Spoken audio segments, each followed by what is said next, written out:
मेरे ससुराल में एक तहखाना था।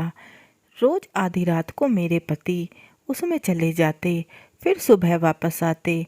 वहाँ से किसी औरत की आवाज़ें मुझे सुनाई देती।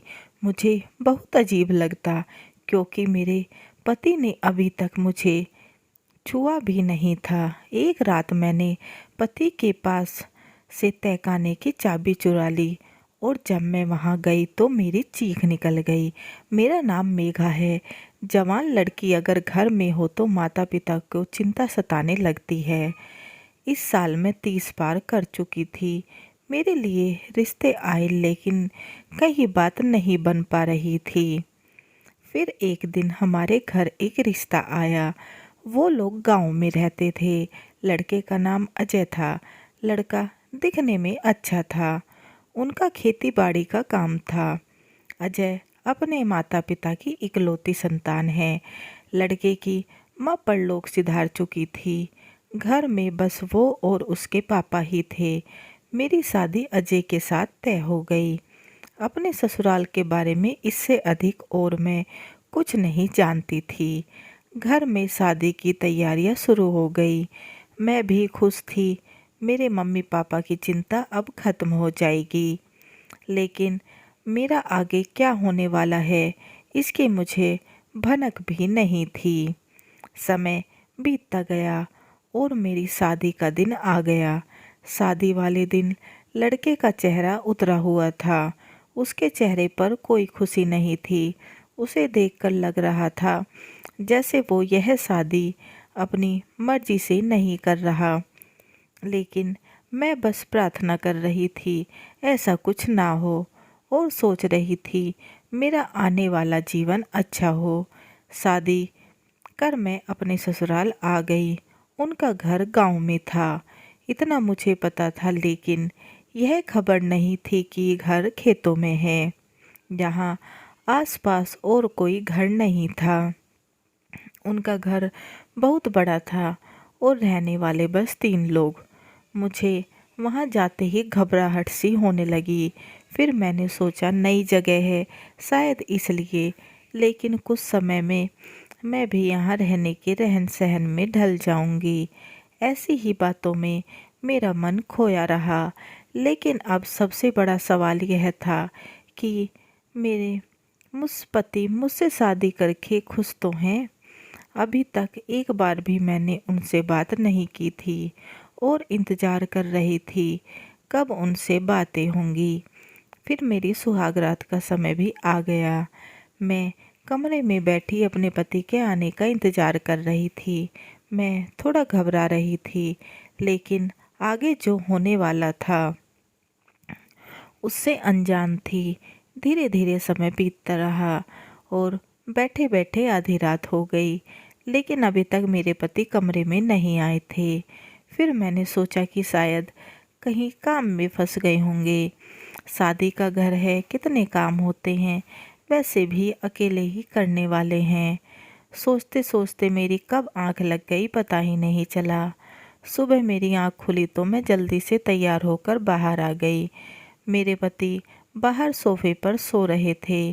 शादी की रात भला कोई पति अपनी पत्नी को कमरे में अकेला छोड़कर बाहर क्यों सोएगा। तभी ससुर जी वहां आ गए और पूछने लगे, बहू सब ठीक है। मैंने भी कह दिया, जी सब ठीक है। तब वह बोले, बेटी मैं तुम्हें अपने बेटे के बारे में कुछ बताना चाहता हूँ। अजय दिल साफ और बहुत नेक है, लेकिन बस इसे गुस्सा बहुत जल्दी आता है। तुम इसे समझने की कोशिश करना। मैं जानता हूँ थोड़ा समय लगेगा। इसके गुस्से और कम बोलने की आदत को दिल पर मत लगाना। और हाँ, इससे कभी ज़्यादा सवाल भी मत पूछना। यह बात मुझे कुछ खटक रही थी, लेकिन फिर भी मैंने हाँ कह दिया।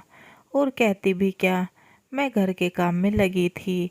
तभी मैंने देखा कि कोने में एक दरवाजे पर बहुत बड़ा ताला लगा हुआ है। घर में ही इतना बड़ा ताला लगाकर रखा है। यह बात मुझे अजीब लगी। मेरे पति घर के बाहर चले गए थे। मैं घर की साफ सफाई करते हुए पूरा घर ध्यान से देख रही थी। उस ताले की तरफ अभी भी बार बार मेरा ध्यान जा रहा था। मैंने अपने ससुर जी से कहा कि इसकी चाबी दे दीजिए, यहाँ भी सफाई कर देती हूँ। वो बोले नहीं, रहने दो। इसके नीचे तहखाने में एक छोटा सा कमरा है, उसमें जाने की कोई ज़रूरत नहीं। ससुर जी ने जिस अंदाज में बोला उससे तो मैं डर ही गई। ससुर जी को देखकर लग रहा था उन्हें गुस्सा आ रहा है। पता नहीं मैंने ऐसा क्या पूछ लिया था। उस समय तो मैंने हाँ कर दी, लेकिन फिर सोचती रही आखिर वहाँ ऐसा क्या है। ससुर जी वहाँ से चले गए। फिर मैंने पूरा घर देखा, लेकिन एक बात मुझे परेशान कर रही थी कि सासू माँ की एक फ़ोटो भी घर में नहीं है।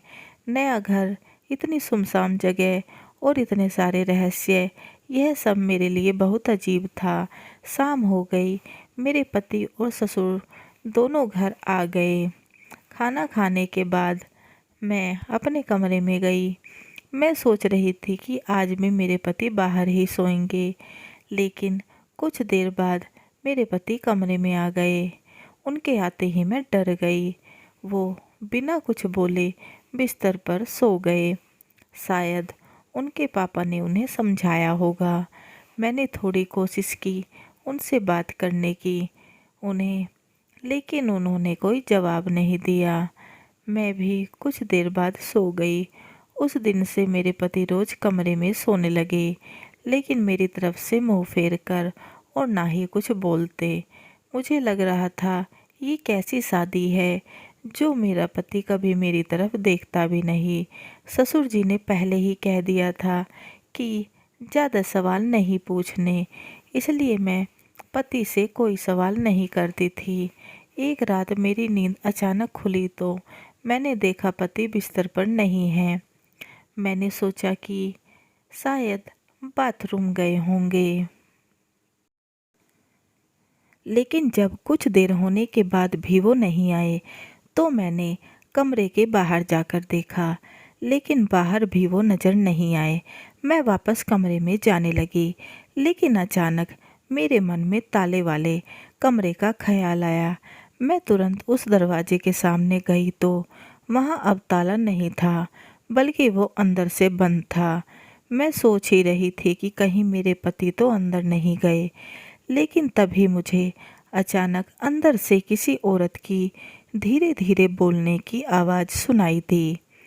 मैंने ध्यान से नज़दीक जाकर सुना तो वो औरत बेटा बेटा बोल रही थी। मैं तो डर के मारे कांपने लगी और तुरंत दौड़ते हुए कमरे में जाकर बिस्तर पर लेट गई और बस सोच रही थी आखिर इस घर में क्या क्या राज हैं। तभी वो कमरे में आ गए। मैंने सोने का नाटक कर लेट रही थी।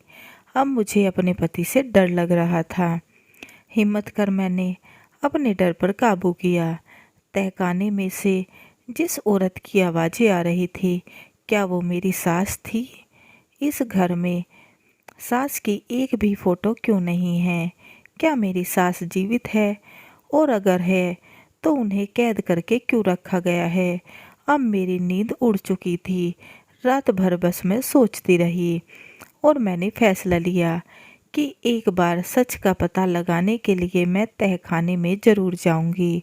ससुर जी ने तो साफ मना किया था वहाँ जाने से। मैं सुबह सबके जागने से पहले उठ गई और चुपके से तहखाने की तरफ जाने लगी, लेकिन जाकर देखा तो वहाँ फिर से ताला लगा था और उसकी चाबी मेरे पति के पास है।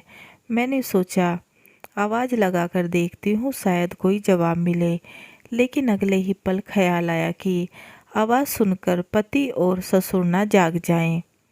मैंने सोचा किसी भी तरह चाबी हासिल ही करनी होगी और मैं वहाँ से वापस चली आई।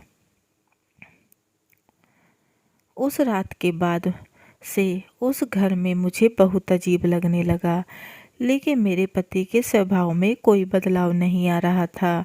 उस दिन अचानक मेरे मम्मी पापा मुझसे मिलने आ गए। माँ को देखकर तो मेरी आंखों से आंसू निकलने लगे। मैंने तो किया मम्मी को यहाँ के बारे में सब सच बता दूँ, लेकिन बताती भी क्या, अभी तक तो मुझे ही सच नहीं पता था। मम्मी ने पूछा, बेटी यहाँ खुश तो है?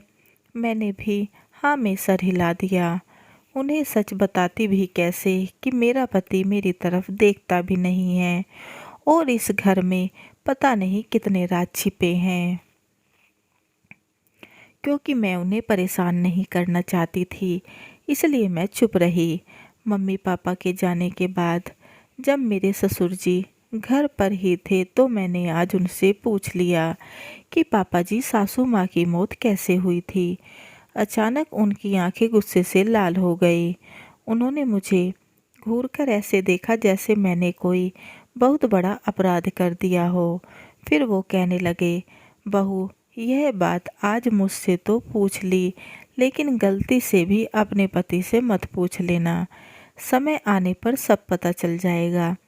इतना बोलकर वो चले गए। अब तो रात होते ही मैं डर से थर थर कांपने लगती, क्योंकि अब हर रोज वही होने लगा। आधी रात होते ही मेरे पति तहखाने में चले जाते और वहाँ से औरत की आवाज़ें आती। अब मैंने ठान लिया कि मैं चाबी लेकर ही रहूँगी। रात को जब मेरे पति वापस आकर सो गए, मैंने चुपके से उनके सिरहाने से चाबी उठा ली और सुबह सबके जागने से पहले तहखाने की तरफ जाने लगी। मुझे डर भी लग रहा था। मैं दरवाजे के सामने खड़ी ताले में चाबी लगा रही थी कि मेरे पैरों तले से ज़मीन खिसक गई जब मेरे ससुर जी की आवाज़ मेरे कानों में पड़ी। मैं पीछे मुड़ी तो वो मेरे पास ही आ गए और तिलमिलाते हुए बोले, इस समय यहाँ क्या कर रही हो और चाबी तुम्हारे पास कैसे आई? मैं एकदम चुप खड़ी थी। फिर ससुर जी बोले, क्या यह चाबी तुमने मेरे कमरे से ली है? मैंने कहा, नहीं, आपके बेटे के पास से ली है। वो रोज रात को इस तहखाने में जाते हैं। यह सुनकर ससुर जी भी हक्के बक्के रह गए। वो कहने लगे, उसने फिर से जाना शुरू कर दिया। मैंने ससुर जी से पूछा कि आखिर इस तहखाने में ऐसा क्या है जो आप लोग मुझसे छिपा रहे हैं? अंदर से रोज रात को एक औरत की आवाज़ें भी आती हैं। क्या सासू माँ जीवित हैं? यह सब सुनकर ससुर जी बोले, मेरी ही गलती है, तुम्हें सब पहले ही बता देना चाहिए था। मुझे नहीं पता था कि तुम ऐसा कुछ सोचने लगोगी। ससुर जी ने मेरे हाथ से चाबी ली और तहखाने का दरवाज़ा खोल दिया। हम दोनों सीढ़ियों से होते हुए कमरे में पहुंच गए और कमरा खोलते ही सब राज मेरे सामने थे। उस कमरे में मेरी सास का सभी सामान और फोटो थी। फिर ससुर जी ने बताया कि मेरी सास 1 साल पहले एक दुर्घटना में परलोक सिधार गई थी। वो अपने मायके जा रही थी। अजय से उसकी माँ ने कहा था कि मेरे साथ चल, लेकिन अजय ने मना कर दिया था। इसलिए वह अकेली चली गई, लेकिन रास्ते में उसे एक गाड़ी ने टक्कर मार दी और उसकी मौके पर ही मौत हो गई। उस दिन से अजय अपनी माँ की मौत का जिम्मेदार खुद को मानता है। खुद को कोसता रहता है कि अगर वह अपनी माँ को लेकर चला जाता तो ऐसा कुछ होता ही नहीं। उस हादसे का अजय को बहुत गहरा सदमा लगा था। बड़ी मुश्किल से मैंने उसे संभाला था। हमेशा अपनी माँ की यादों में खोया रहता है।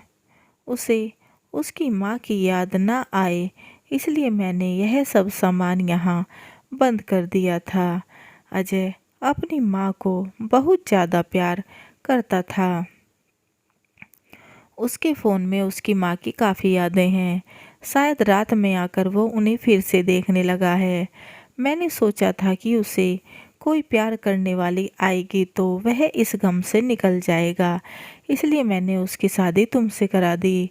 उसकी माँ उसकी शादी की हमेशा जल्दी करती थी, लेकिन अजय नहीं मानता था, इसलिए माँ के बाद वो शादी नहीं करना चाहता था और शादी में भी उदास था। इसलिए मैंने तुमसे कहा था, बहू उसे गलत मत समझना। उसे प्यार की ज़रूरत है। उसे विश्वास दिलाना होगा कि जो चला गया अब वापस नहीं आ सकता। कुछ समय पहले जिस पति से मैं घबरा रही थी, शक कर रही थी, अब उन्हीं के लिए मेरे मन में प्यार व दया जाग गई। जो बेटा अपनी माँ से इतना प्यार करता हो, वो भला गलत कैसे हो सकता है। फिर मैंने पूरे आत्मविश्वास से अपने ससुर जी से कहा, अब आप बिल्कुल फिक्र छोड़ दीजिए, मैं उन्हें अच्छे से संभाल लूँगी। सुबह जब वो घर से जाने लगे तो मैंने उन्हें कहा, दोपहर में घर समय पर आ जाना, मैं खाने के लिए आपका इंतज़ार करूँगी।